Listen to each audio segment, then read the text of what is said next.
বলে বাগদাদে একবার বৃষ্টি হইতেছিল না, বৃষ্টি নাই নাই নাই নাই। তো সুন্নত অনুযায়ী বাগদাদের ওলামা আল্লাহওয়ালা মানুষ সব বাগদাদের জামে মসজিদে জমা হয়েছে। ফজরের পরে ফজর পড়ছে, এশা পর্যন্ত দোয়া করছে, কিন্তু বৃষ্টির কোনো চিহ্ন হয় না। এশারের পরে চলে গেছে। তো মালিক ইবনে দিনার রহমতুল্লাহ আলাইহি বলেন, আমি বসা ছিলাম মসজিদে, তো দেখলাম এক জীর্ণ শীর্ণ গোলাম, জীর্ণ শীর্ণ গোলাম কৃতদাস ঢুকলো। কেননা কৃতদাস দেখলে বোঝা যায়, আপনারা দেখেন তো না, এই জন্য বুঝবেন না। আফ্রিকায় আছে এখনো, নাইজেরিয়ায়, ওদের পোশাকই বন্য, ওদেরকে দেখলেই চেনা যায় যারা কৃতদাস। আমিও চিনতাম না, প্রথমবার যখন গেছি তো জিজ্ঞেস করছি এদের পোশাক এরকম কেন, তো বলছে এরা অমুকের কৃতদাস। সবাই আবার ভিন্ন ভিন্ন আছে। যেমন আমাদের রাগ হয়ে যাবেন বলবো না, রাগ হয়ে যাবে। আমাদের যেরকম কিছু লোককে দেখলেই বোঝা যায় উনি কোন দরবারের সাথে সংযুক্ত, টুপি দিয়া, পাঞ্জাবি দিয়া, এমনকি পকেট দিয়েও বোঝা যায়। এরকম রাগ হয় না কিন্তু আবার। তো ওই দেশে এরকম বোঝা যায়, প্রত্যেকের আলাদা, গোলামের কৃতদাসের আলাদা আলাদা ইউনিফর্ম আছে, দেখলে বোঝা যায় এটি ওনার। তো কৃতদাস দেখলেই বোঝা যায়। আইসা ঢুকছে, সাধারণভাবে 2 রাকাত নামাজ পড়ছে। ওরা হাত উঠায় বলতেছে, আল্লাহ বৃষ্টি বন্ধ করছো তো বন্দা তোমার কাছে হওয়ার জন্য। বৃষ্টি বন্ধ করছো কেন? আরে ভালো মতে বোঝেন, বন্দা তোমার। ফজরের পরের থেকে তো এশা পর্যন্ত সব মসজিদে বসা ছিল, এখনো তো বৃষ্টি দিলেন না, এক্ষণ দিবেন, এক্ষণ। তো মালিক ইবনে দিনার রহমতুল্লাহ আলাইহি বলতেছে, ও বলতেছে এক্ষণ দিবেন, ও বলতেছে আর আকাশে গর্জন উঠতেছে, নামছে ঝুমঝুমায়া বৃষ্টি। আমিও আটকায় গেছি, ও আটকায় গেছে। বৃষ্টি যতক্ষণ বর্ষণ হওয়ার প্রয়োজন ছিল বর্ষণ হয়েছে। ও মসজিদ থেকে বাহির হয়ে চলে গেছে, বাহির হয়ে চলে গেছে। আমি দূরত্ব নিয়ে একটু পিছে পিছে গেছি, যায় কোথায়, যা দেখলাম এক বাড়িতে ঢুকছে। আর ওই বাড়ি ছিল, মালিক ছিল, উনি কৃতদাসের ব্যবসা করতেন, কিনা কিনা আনতেন আর বেশি দামে বিক্রি করতেন, ব্যবসা ছিল এক জমানা এটা।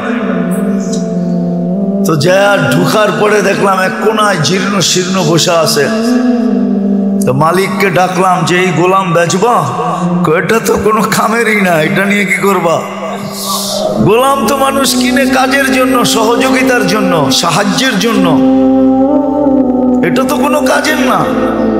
এটা তো কিনা আমি টাকা লস করছি, এটাকে তো শুধু খাওয়াইতেই হয়, কোনো কাজ কুছ পারে না। দেখো না শরীরে কোনো হাড্ডি ছাড়া কিছু নাই। তো মালিক ইবনে দিনার রহমতুল্লাহ আলাইহি বলতেছে, তুই বেচবি কিনা এটা কর, কি আছে না আছে ওটা তো আমার তোর দরকার নাই, বেচবি? তো মনে মনে ভাবতেছে, মনে হয় আল্লাহই পাঠায় দিছে আমার উপরে সুযোগ, সুবর্ণ সুযোগ বলে একটা লমসম দাম চাইছে, যা চাইছে মালিক ইবনে দিনার রহমতুল্লাহ আলাইহি বলে ডান, কিনা ফেললাম। টাকা গয়না দিয়ে নিয়ে আসছে। আনার পরেও কৃতদাস জিজ্ঞাসা করতেছে, মালিক তুই আমার এত দোষ শোনার পরও তুই আমাকে কিনলি কেন? তোর কি টাকায় কামড়ায় যে তুই আমারে কিনলি টাকা দিয়া? তো মালিক ইবনে দিনার রহমতুল্লাহ আলাইহি বলে, আমি তোকে দেখা কিনি নাই, আমি তো কিনছি তোর তাল্লুক দেখা। সারা বাগদাদ বসা ছিল ফজরের পরের থেকে আল্লাহওয়ালা আলেম। ওই সময় বাগদাদেই ছিল। ওই চিত্র তোলার সময় আমার কাছে নাই যে ওই সময় বাগদাদের চিত্রটা কিরকম ছিল। শব্দ ফজরের পরের থেকে আসা পর্যন্ত বসা ছিল, বৃষ্টি তো হইল না। তুই এরকম কি বললি আল্লাহকে? 2 রাকাত পড়া জুমজুমায় বৃষ্টি আসলো আর তুই বললি এক্ষণ দেন। আল্লাহ কাছে পাওয়ার একটা মজা আছে, আজকে আমরা পাই নাই, এই জন্য মজা নাই, মজা পাই নাই। সত্য কাহিনী। কি তো দাসী কিনা নিয়ে আসছেন, দুর্বল সুরবল কিনা নিয়ে আসছেন। তো কি তো দাসী বলছে, মালিক সারাদিন কাজ করব বটে, কিন্তু রাত্রে তুমি আমার থেকে কোনো কাজ নিতে পারবে না। যদি এই শর্ত হয় তো আমি যাইতে রাজি। এই শর্ত যদি হয় তাহলে আমি কি যাইতে রাজি, এই শর্ত পুরা করলে। বলছে ঠিক আছে। তো সারাদিন কাজ করত, রাত্রে নির্জন ঘরে চলে যেত, নির্জন ঘরে চলে যেত।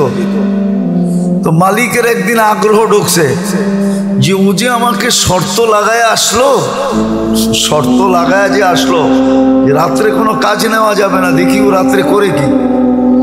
তো আস্তে আস্তে ছিদ্র দিয়ে দেখতেছে কি করে।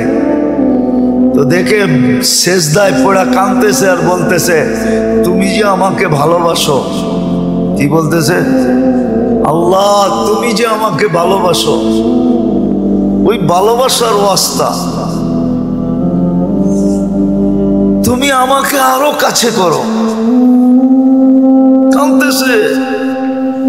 তো মালিক বাহির থেকে বলতেছে, ওই পাগলি, আল্লাহ যে তোকে ভালোবাসে এটা তুই কি করে বুঝলি? তুই বারবার বলতেছো তুমি যে আমাকে ভালোবাসো, তুমি যে আমাকে ভালোবাসো। তুই এটা বল যে আমি তোমাকে ভালোবাসি। তো কৃতদাসী সেজদার থেকে মাথা উঠাইছেন, মাথা উঠাইছেন, উঠায় বলতেছে, শুন, আল্লাহ যদি আমাকে ভালো না বাসতো তাইলে এই গভীর রাত্রে ওনার কদমে আমাকে রাখতো না, আর তোরে ল্যাপের ভিতরে ঘুম পড়তে দিত না। তুই ল্যাপের ভিতরে ঘুমাইতেছস, তোকে ভালোবাসে না দেখি তুই ল্যাপে আসস। আমাকে ভালোবাসে দিকে বিদায়ী কুদরতি পায়ে জাগা দিছে, বইলে একটা চিৎকার দিছে, জান শেষ। মালিক বলে, বইলা তো নিজের ক্ষতি করলাম, কেননা টাকা দিয়ে কিনা আনছে, ক্ষতি হয়ে গেছে না, লস। কিন্তু করবে কি, দাফন কাফন তো করতে হবে। বাজারে গেছে কাফন আনার জন্য, আয়সা দেখে সবুজ কাফনে পেঁচানো, উপরে লেখা আছে, ইন্না আউলিয়া আল্লাহি লা খাউফুন আলাইহিম ওয়ালা হুম ইয়াহজানুন। এই কোরআনের আয়াত উপরে লেখা, ইন্না আউলিয়া আল্লাহি লা খাউফুন আলাইহিম ওয়ালা হুম ইয়াহজানুন। সত্য এটাই, সত্য এটাই। আমরা মনে প্রাণে চাই না যে আল্লাহর কাছে হয়েছে বা আল্লাহ আমাদের কাছে হয়েছে। আরেকটা মনে উঠলো, এই জন্য বলতেছি, রব আল্লাহ। এই জন্যই তো আল্লাহ বলছিলেন যে আমি এমন রব, কাসসামার রিজক ফালা ইয়ানসা মিন খালকিহি আহাদ। সবারটা সময় মতো পৌঁছাই, কাউকে পৌঁছাইতে ভুলি না। হ্যাঁ হ্যাঁ, আমাদেরটা আগে পিছে হইতে পারে আমাদের কর্মের কারণে, কিন্তু মানুষ আর জিন ছাড়া কোনো প্রাণীর প্রয়োজন সময়ের 1 সেকেন্ড দেরি হয় না। হ্যাঁ, মনে উঠলো, এই জন্য বলতেছি, জানি না আপনাদের মনে আছে কিনা, মুসা আলাইহিস সালামের জামানায় অনাবৃষ্টি হইতেছিল, বৃষ্টি হয় না হয় না হয় না হয় না, জমিন শুকায়া কাঠ হয়ে গেছে। মুসা আলাইহিস সালাম বনি ইসরাইলদেরকে বলতেছিল, চলো আল্লাহর কাছে বৃষ্টির জন্য দোয়া করি। যেই খরা চলতেছে, কিছুদিন পরে কিচ্ছু থাকবে না। দেখেন না মাঝে মাঝে উন্নত দুনিয়া, দেখেন না আমেরিকা, কানাডা, ইংল্যান্ড, ফিনল্যান্ড, ইউরোপে মাঝে মাঝে দেখেন না বুশফায়ার হয়। বুশফায়ার বুঝেন? আগুন লেগে যায়, দেখেন না জঙ্গলে। অস্ট্রেলিয়াতে হয়, এবার তো আমেরিকা হয়েছে জীবনের সেরা। তো এটা হলো খরার কারণে, শুকাইতে শুকাইতে শুকাইতে শুকাইতে এক সময় গরমের কারণে আগুন ধরা যায়। মুসা আলাইহিস সালাম চলছে বৃষ্টির জন্য, দোয়া করবে বনি ইসরাইলকে নিয়ে। আর আগে নিয়ম ছিল, যেদিন ইস্তেসকার নামাজ পড়বে ফজরের পরের থেকে কিছু খাবে না, রোজার মতো থাকবে, রোজার মতো। এমনকি বাচ্চাদেরকে মা দুধও দিবে না, জানোয়ারকে কোনো খাওয়া দিবে না, যেন সবাই আল্লাহর দিকে ফিরে। তো আধা রাস্তায় জয়া বলতেছে, চলো দোয়া করতে হবে না, বৃষ্টি চলে আসবে। বনি ইসরাইল একটু গারতেরা জাতি ছিল। গারতেরা বুঝেন? আবার বরিশালের মানুষ থাকলে চেতা যাইব, ঠিক না? মুই কি কম বুঝি? মোরে কম বুঝাইতে হইবে? মুই কি কম বুঝি? বনি ইসরাইল এরকমই ছিল। বলতেছে, মুসা দোয়াই তো করলাম না, আলাইহিস সালাম দোয়াই তো করলাম না, বৃষ্টি কোত্থেকে আসবে? তাইলে কষ্ট করে আনাইলাই কেন? তো পুরা জাতি তর্কে বিতর্কে জড়ায় গেছে মুসা আলাইহিস সালামের সাথে। মুসা আলাইহিস সালামের বলার ইচ্ছা ছিল না, তো বলছে, শোনো, তোমাদের দোয়ার আগে পিপিলিকার দোয়া কবুল হয়ে গেছে। পিপিলিকা আল্লাহর কাছে দোয়া করছে, লিমা তুআযিবুনা বিযুনুবি ইবাদিক, ইলাহি তোমার বন্দার গুনার কারণে আমাদেরকে শাস্তি দাও কোন দুঃখে? গুনাহ তো তোমার বন্দা করছে, মানুষ গুনাহ করে, প্রাণী তো গুনাহ করে না।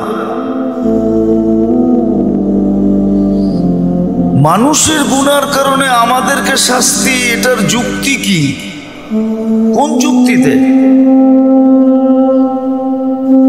তো বলছে, এই যে খরা, খাদ্যগুলা সব শুকায়া কাঠ হয়ে গেছে, আমাদের দাঁতগুলা নরম, চাবাইলে দাঁত ভাঙ্গা যায়। খাদ্য খাবো তো দূরের কথা, উল্টা দাঁত হারায়া ফিরে আসতে হয়। আর বৃষ্টি হলে খাদ্যের ভিতরে পানি ঢোকে, ওগুলা সফট হয়, নরম। পাউরুটি তো এই জন্যই পাউরুটি কয়, ঠিক না? টোস্টরে তো এই জন্যই টোস্ট কয়, ঠিক না? টোস্ট খাইলে মনে হয় যে কাঁকড়া ভাজা চাবাইতেছে, ঠিক না? কটকট খটখট শব্দ হইতেছে, ঠিক না? তো কয় যে নরম হইলে আমাদের খাইতে সুবিধা হয়। এখন তো সব কাঠ হয়ে গেছে, কামড় দিতে দেরি, দাঁত হারাইতে দেরি হয় না। আমাদের সাথে এই ব্যবহার কিসের জন্য? তা আল্লাহ পিপিলিকার অভিযোগ গ্রহণ করছেন, বৃষ্টি পাঠায় দেওয়ার সিদ্ধান্ত নিয়ে নিয়েছেন। তো যেটা বুঝাইতেছিলাম দোষ তো আমাদের, প্রয়োজনও আমাদের, দোষও আমাদের। তো সবচেয়ে বেশি ঘনিষ্ঠ হওয়া দরকার ছিল আল্লাহর সাথে, কেননা আল্লাহ মহাকর্তা, মহাপালনকারী, লালনকারী, পালনকারী, রক্ষক, সুরক্ষাকারী, হেফাজতকারী আল্লাহ। ওনাকে কাছে নেওয়ার, ওনার কাছে হওয়া উচিত ছিল, ওনাকে কাছে করা উচিত ছিল। আর সত্য আমরা করি নাই বিদায় মজা পাই না। যে যেটা খায় নাই ওরে বয়ান দিয়ে এটার মজা বোঝানো যাবে না, ঠিক না? যে যেটা খায় না ওরে ওইটার মজা বয়ান দিয়া, হ্যাঁ